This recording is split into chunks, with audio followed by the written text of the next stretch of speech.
Guys, welcome to my YouTube channel SBK study. आज इस video में मैं आपके लिए आपको बताऊंगी nomenclature of alcohol and isomerism. ये क्या होता है नोमेनक्लेचर ऑफ अल्कोहल? ये 3 टाइप्स के होते हैं। पहला तो कॉमन सिस्टम, दूसरा कॉर्बिनल सिस्टम, तीसरा IUPAC सिस्टम। वीडियो शुरू करने से पहले मैं बता दूं, वीडियो पूरा देखिएगा और इसको आप समझेंगे तभी आपको समझ में आ जाएगा। अगर आप एग्जाम्पल समझ लें तो डिफिनेशन कोई ज़रूरत ही नहीं पड़ेगी आपको।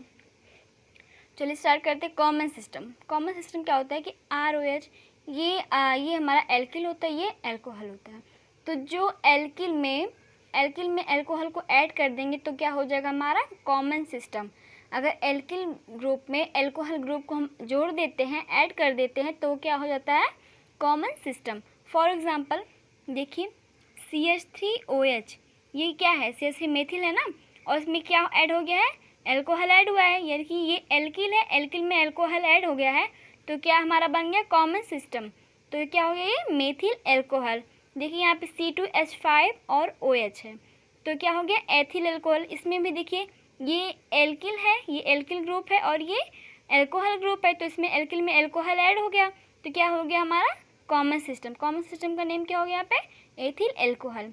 एक और एग्जांपल देख लेते हैं, CH3 CH2 CH2OH।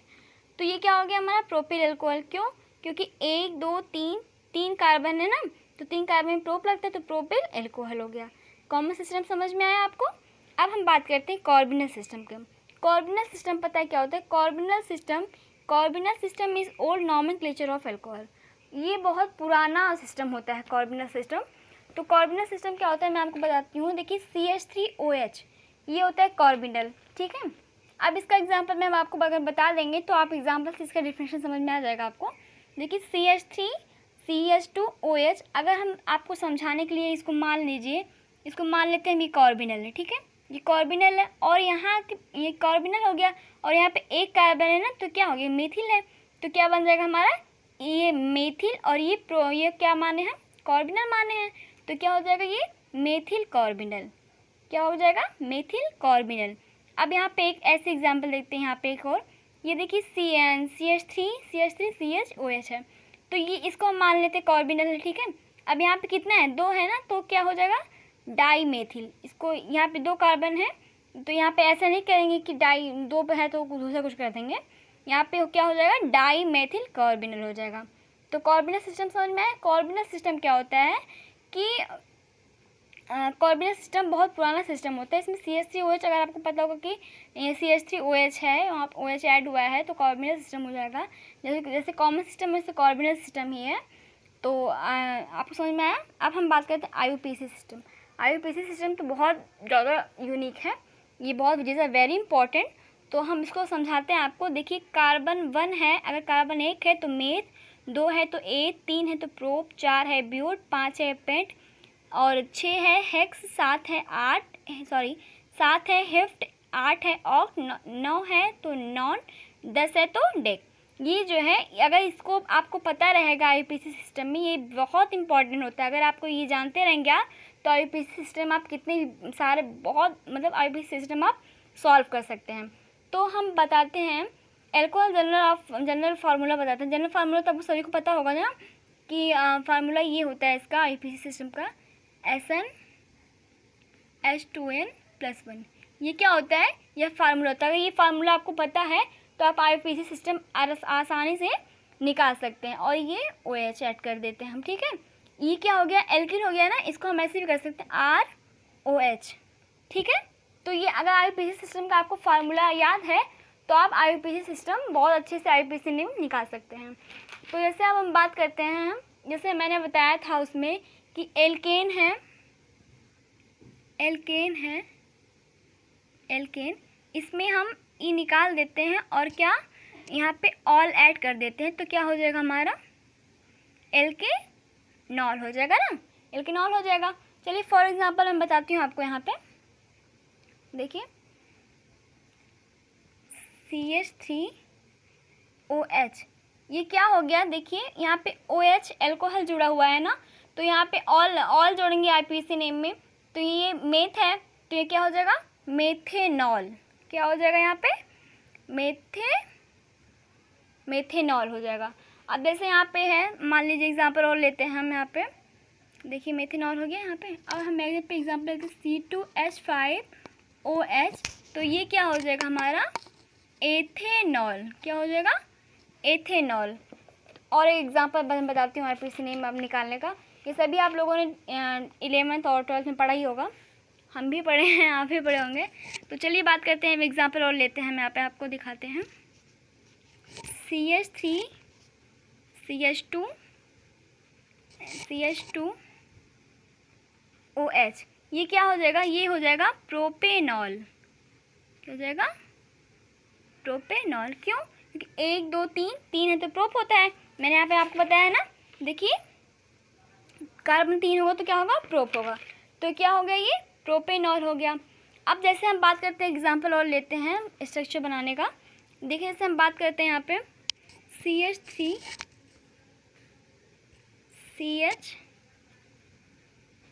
CH3, यहाँ पे क्या लिखते हैं हम, यहाँ पे लिख देते हैं OH। तो देखिए ये तो यहाँ पे 1 2 3, ये तो एकदम कॉमन सिस्टम में था, और यहाँ पे हम स्टार्ट करते हैं 1 2 3, ठीक है। तो देखिए यहाँ पे OH यहाँ पे जुड़ा हुआ है ना, तो ये दूसरी जगह, दूसरे पे आया हुआ है ना, दूसरे नंबर पे। तो इसका आईयूपीएसी नेम कैसे निकलेगा, आप सभी निकाल के बताइएगा।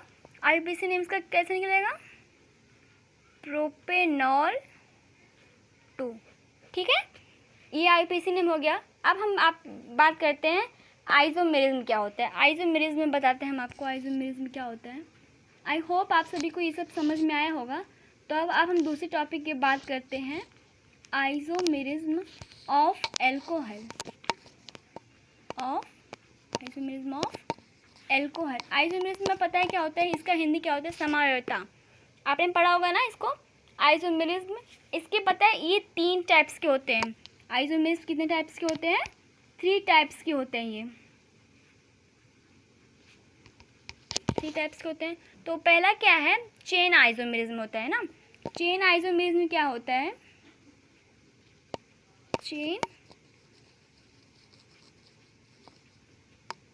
Chain isomerism. चलिए हम आपको बताते रहते हैं ना, क्योंकि चेन आइसोमेरिज्म हो गया, और ये है पोजीशन आइसोमेरिज्म और फंक्शनल आइसोमेरिज्म, ठीक है। तो चेन आइसोमेरिज्म क्या है, चेन आइसोमेरिज्म में बताती हूँ आपको। चेन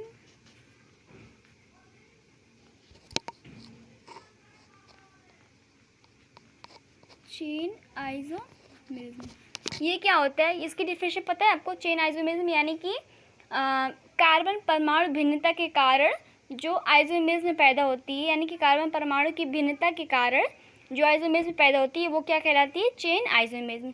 फॉर एग्जांपल मैं बताती हूँ आपको, C4H10O। ये अब इसका स्ट्रक्चर हम बनाते हैं, ठीक है। यहाँ पे देखिए CH2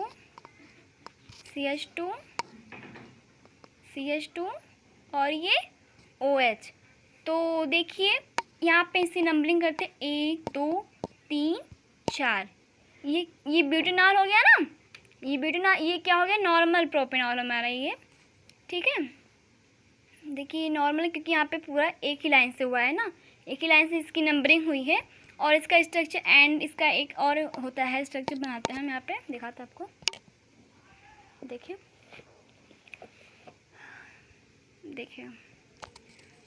CH2OH, ये CH3, नंबरिंग करते हैं हम।